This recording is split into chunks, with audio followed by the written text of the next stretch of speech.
చేసేది భగవంతు నిలయం. భగవంతుడే మనకు తోడు. తల్లి కూడా కోపం వచ్చిందంటే నువ్వు నాశనం కా అంటుంది, వారు అలా అనదు. గురువు కూడా కోపం వస్తే ఒక్కసారైనా దూషిస్తాడేమో, భగవంతుడు దూషించడు. వారు దయామయుడు. వారి విగ్రహం కాదు.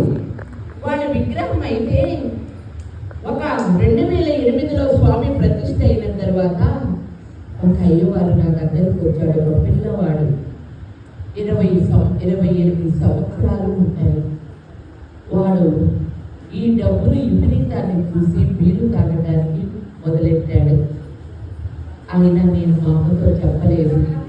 ఈ మంచి మాటలు విని మారుతాడేమోనని ఎదురు చూశాను. 3 సంవత్సరాలు అయిపోయిన తర్వాత మా అమ్మ నెల్లూరులో ఉంది భక్తుల వెంట. అమ్మ అయ్యవారు ఈరోజు నాకు స్నానం చేపిస్తూ నా బిడ్డ నా మొగాన్ని కొట్టాడమ్మా అని చెప్పాను. అభిషేకం జరుగుతూ ఉండగా వెంటనే మా అమ్మ భయముతో ఇక్కడికి వచ్చింది. వచ్చి ఏమి రవి, ఏమి స్వామి, ఏమి జరిగింది అని. అమ్మ బిడ్డ జారి పడిందిలేమ్మా అన్నాడు. సరే ఆరోగ్యంగా తెలుసుకుంటాడేమోనని భగవానుడు క్షమించాడు.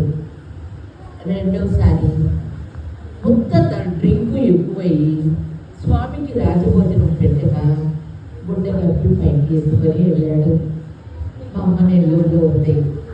అమ్మ ఈరోజు నాకు రాజభోజనం పెట్టలేదమ్మా అని నేను మా అమ్మకి చెప్పాను. వెంటనే పరుగులు తొలుతూ ఇక్కడికి పరిగెత్తింది. ఏమి రవి ఇలా చేసావని స్వామి చెప్తున్నాడని అమ్మ భక్తులు అందరూ అడిగారు. తల నొచ్చుకుంది, అందుకు పెట్టాను అని అమ్మకు చెప్పాడు. కరుణామయి కదా తల్లి, క్షమించింది. ఇంకా మారుతాడేమో, నా మంచి మాటలు విని చెడ్డ కొడుకుని తల్లే నరకదే, గురువుగా నేను ఎలా కొట్టగలను అని రోజు ఆలోచనలోకి వెళుతూ ఉండసాగింది. ఒకరోజు అమ్మ పడుకోవడంగా విపరీతమైపోయాడు. తాగి నాకు పూజ చేయగలుగుతున్నాడు. అమ్మ రవి ఈరోజు ఇంటిదాన్ని నాకు పూజ చేశాడమ్మా, నువ్వు వాళ్ళ ఇంటికి వెళ్ళమ్మా, బియ్యం సీసాలు ఉన్నాయి అని చెప్పాను. అమ్మకు అసాధ్యమనిపించింది. ఇదేమి చిత్రము అని మనసులో బెక్క పెట్టుకొని నేను ఎప్పుడు పూజారింటికి వెళ్ళాను అనుకుంది. ఆ రోజు మెడ్రాస్ నుంచి ఒక కోటి అనే పిల్లవాడు భక్తుడు వచ్చాడు. నీకు తెలుసుంటుంది, వాడు వచ్చాడు. వాడిని పోయి అయ్యవారింట్లో ప్రింట్ తీసి మంచిని తాగుతానని చూసినారా అని పంపించింది. అంతకుముందే స్వామిని పిలిచి, నన్ను స్వామి పిచ్చి పట్టిస్తున్నాడు రవి, నువ్వు ఎందుకు తాగుతున్నావు అని చెప్తున్నాడు అని ఒక పసి పిల్లలాగా అడిగింది.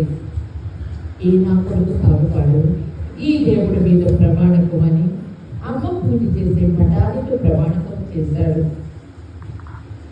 అమ్మ అమాయకురాలాగా నవ్వి పంపించిన వెంటనే నేను ఊరుకోలేదు. ఆ పిల్లవాడిని పంపించి ఆ బీరు సీసాలు తెచ్చి మా అమ్మకు చూపించాను. మా అమ్మ అవి చూసి కళ్ళల్లో నీళ్లు కారి, నేను ఇలాంటి భోజనము భగవంతుడికి ఇచ్చాను, నేను ఇక్కడ ఉండి చూడకుండా ఉన్నాను, ఎందుకు ఇలా జరిగిందని వెంట పెట్టుకున్నట్టు ఆవేదనలోకి వెళ్ళింది. అప్పుడు అమ్మ తెలిసింది, క్షమించమ్మా, ఈ స్థానంలోనైనా నీ ముద్ద తిని నీకు కాడు ఉంటుందో అయినా బతుకుతాను, కానీ నేను వెళ్ళనన్నాను. ఉండటానికి లేదు. శిశుపాలునికి 108 తప్పులకి ఒప్పుకున్నట్టు అమ్మ 108వ తప్పుకి కళ్ళు ఎర్రబడ్డాయి. కోపము జాస్తి అయింది. కడుపులో మంట కలిగింది.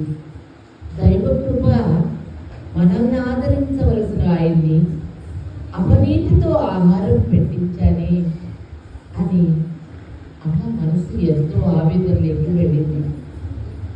గుడికి వీధి దీపం పెట్టాలంట, రాజభోజనం పెట్టాలంట అని ఆలోచించలేదు. వాడిని పంపించిందాకా కోరుకోలేదు. ప్రయాణం చేసి పంపించింది.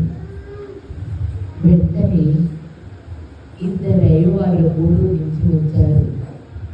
ఏమమ్మా అయ్యవాళ్ళు ఎవరు లేరు అని అడిగారు. ఇలా జరిగింది, ఇలా పంపించాను అంది. అమ్మ మేము రాజభోజనం పెడతాము అని మడికట్టుకొని వంట చేసి ఆయనకు ఆరగింపు పెట్టారు. మరి దేవుడు లేకపోతే వాళ్ళని ఎవరు పంపించారు? ఒకవేళ వచ్చారనుకో దండం పెట్టుకొని పోవచ్చు. దేవుడు ఉన్నాడు. సాయంకాలం సీరియల్ కాడ కూర్చున్నట్టు, చెప్పుడు మాటలు విన్నట్టు ఆయన స్మరణ చేయండి. మీ తాతలు చేసిన పాపాలు కూడా విన్నాము.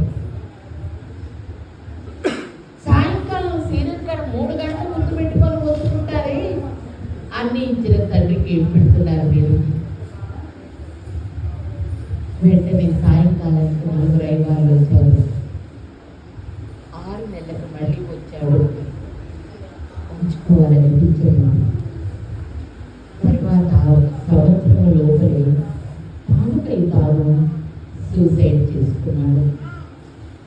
అంటే భగవంతుడితో ఎవరు వ్యాపారం కానీ భగవంతుల మీద ఎంత కావాలి మన పొట్టికి? ఎన్ని పెరిగినా గురికాగా కాపలా కాస్తాం.